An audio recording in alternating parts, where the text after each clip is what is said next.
इतिहास का अनसुना सच। तैमूर लंग बहुत ही निर्धन लड़का था।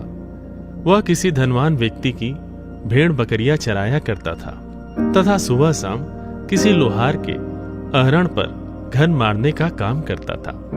परिवार में केवल उसकी एक माँ थी। एक दिन दोपहर के समय जंगल में पेड़ की छांव में बैठकर वह भोजन कर रहा था। तब उसे परमात्मा के रूप में कबीर साहब जी राह चलते दिखाई दिए। तैमूर लंग ने साधु जानकर उनसे भोजन पाने का आग्रह किया तो महात्मा रूप में कबीर साहब जी ने कहा कि बच्चा, भूख तो लगी है, भोजन हम अवश्य करेंगे। तैमूर लंग ने कहा, महात्मा जी, अभी तो भोजन कर लिया है, थोड़ी देर पहले आ जाते तो आपको भी भोजन मिल जाता। परंतु कोई बात नहीं, मेरा घर यहाँ से बस थोड़ी ही दूर पर है। मैं घर जाकर अपनी माँ से भोजन बनवाकर लाता हूँ, तब तक आप मेरी बकरियों का ध्यान रखना। कहीं खो गई तो मालिक मुझे दंड देगा। कबीर साहब जी ने कहा कि ठीक है बच्चे, मैं तेरी बकरियों का ध्यान रखूंगा। तैमूर लंग घर जाकर माँ से भोजन बनवाया तथा माँ के साथ भोजन लेकर आया तथा कबीर साहब जी को परोसा गया।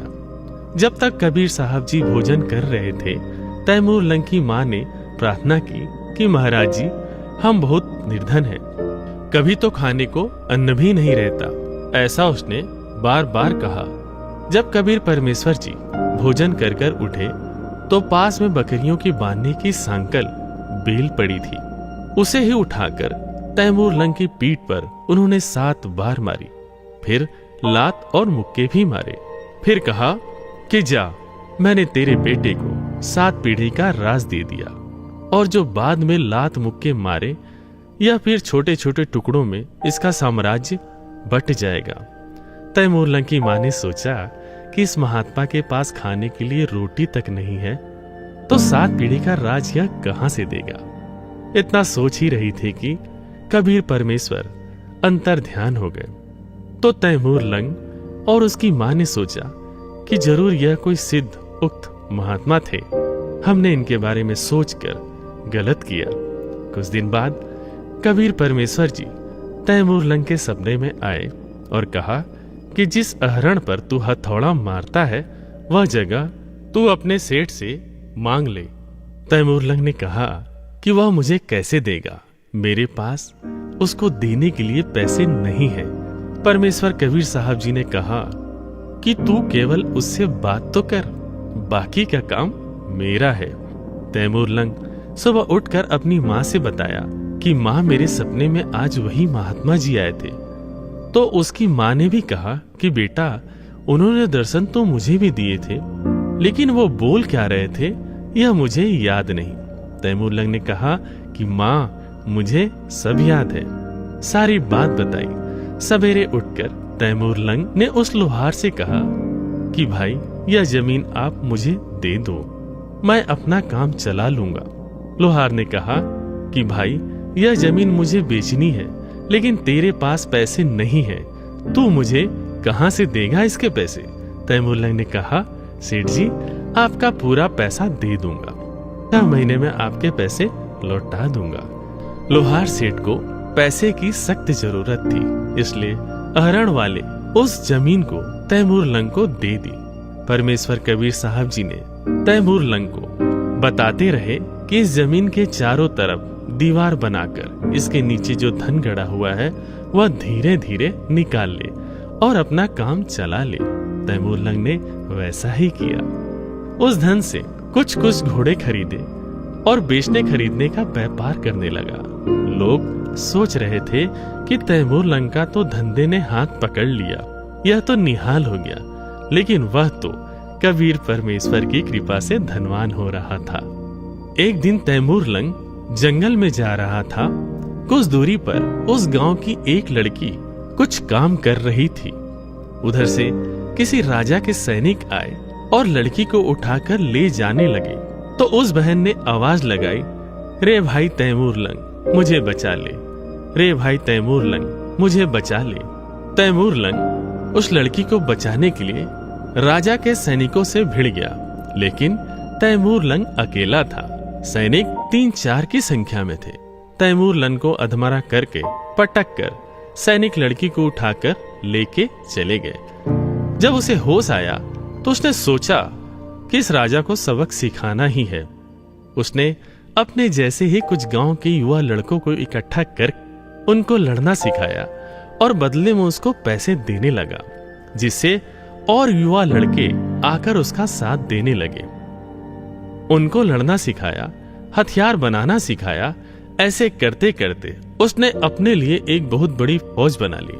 समय देखकर तैमूर लंग ने उस राजा पर हमला बोल दिया। राजा के सिपाहियों ने देखा कि उन पर हमला होने वाला है, तो राजा को जल्द सूचित किया गया। राजा का मुख्य सेनापति ने देखा कि उसके सामने लाखों की तादाद में सेना खड़ी है। सेनापति ने राजा से कहा कि महाराज, हमें आत्मसमर्पण करने में ही भलाई है। राजा ने तैमूर लंग के सामने आत्मसमर्पण कर दिया। तैमूर लंग उसे मारने गया तो उसे कबीर परमेश्वर की बात याद आ गई कि जीव हिंसा नहीं करना है। इसलिए राजा की जान उसने बख्श दी और कहा कि यह राज्य छोड़कर वह चला जाए। उसने ऐसा ही किया। कुछ समय बाद दूसरे राजा के राज्य में जाकर उसे भी जीत लिया। ऐसा करते हुए तैमूर लंग ने ईरान इराक को जीतते हुए मध्य एशिया से लेकर पश्चिम एशिया तक अपना साम्राज्य स्थापित किया। उसने भारत को भी जीता और दिल्ली को अपनी राजधानी बनाई। समय उपरांत उसका तीसरा पोता बाबर को साम्राज्य देकर वह चला गया। इतिहास गवाह है कि तैमूर लंग से लेकर औरंगजेब तक तैमूर लंग की 7 पीढ़ी ने दिल्ली पर राज की और उसके बाद समय के साथ साम्राज्य छोटे छोटे टुकड़ों में बट गया। कबीर साहब जी ने निर्धन तैमूर लंग की एक रोटी खाकर उसे 7 पीढ़ी का राज बख्शीश दिया। इसलिए कबीर परमात्मा ने अपनी वाणी में कहा है कि रोटी तिमर लंग को दीनी, ताते 7 बात साही लीनी। तैमूर लंग को 7 पीढ़ी का राज देने वाले वो अविनाशी परमात्मा कबीर साहब ही है। अपनात्माओं, तैमूर लंग से लेकर औरंगजेब तक 7 पीढ़ी यानी 7 पीढ़ी ने राज्य किया। औरंगजेब के बाद दिल्ली का जो राज्य था वो छोटे छोटे टुकड़ों में बट गया था। परमात्मा ने एक रोटी खाकर तैमूर लंग को 7 पीढ़ी का राज दे दिया। अब यूँ तैमूर लंग बकवादा में पड़ गया, भगवान भूल गया, घड़ी माया होगी थी। फिर परमात्मा मिले इसको। एक दिन शिकार में गया हुआ था ये, और इसको एक चमत्कार किया इसके साथ और इससे पूछा कि तू 2 कौड़ी का आदमी, राज भूल गया भगवान को। उसके बाद तैमूर लंग परमात्मा से अक्षमा याचना की, नए सिरे से उपदेश लिया, फिर अपनी भक्ति अधिकारी बना। और अब कहते हैं जब देखो परमेश्वर कबीर देव जी ने एक रोटी तैमूर लंग को दीनी, ताते 7 बादशाही लीनी। एक रोटी खाकर 7 पीढ़ी का राज दे दिया। और श्री कृष्ण जी ने एक मुट्ठी चावल खाकर केवल एक मकान बनाया था सुदामा जी का। अपन आत्माओं, गीता जी अध्याय नंबर 2 के श्लोक नंबर 46 में कहा कि अर्जुन, जिस समय तुझे पूर्ण परमात्मा समर्थ भगवान की जानकारी हो जाएगी, उससे परिचित हो जाएगा, उस समय तेरी आस्था इस प्रकार रह जाएगी जैसे बहुत बड़े जलाशय की प्राप्ति के उपरांत छोटे जलाशय में जैसी श्रद्धा प्राणी की रह जाती।